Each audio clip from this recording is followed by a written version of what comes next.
On débute le bulletin à Lac-Simon alors que le conflit entre la communauté et la compagnie minière Probe Gold franchit une nouvelle étape. Roxane, la communauté qui se tourne désormais vers les tribunaux afin de freiner le projet minier.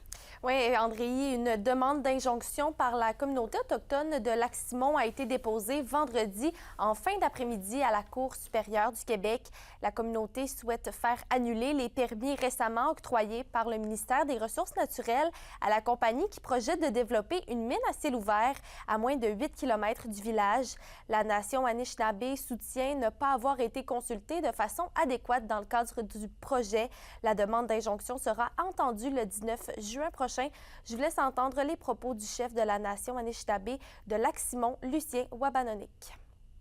C'est jamais à quoi s'attendre quand il est question de recours devant les tribunaux. Donc, mais pour nous, il fallait vraiment faire valoir nos intérêts, protéger nos territoires, mais aussi l'environnement tout autour, les eaux et autres.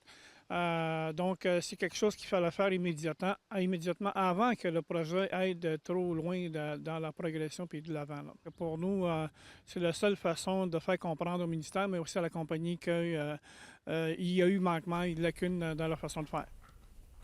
Et Roxane, les relations entre la communauté et le gouvernement du Québec semblent toujours tendues. C'est effectivement ce que m'a confirmé le chef de la nation Anishinaabe, Lucien Wabanonik. Selon lui, il n'y a actuellement aucune discussion avec le gouvernement du Québec ni avec le ministère des Ressources naturelles concernant le projet.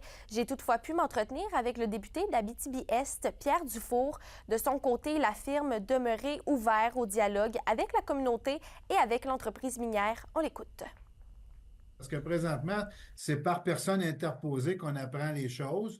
Donc, on n'a pas eu ni de conversation, que ce soit avec la compagnie ou avec M. Wabanonik.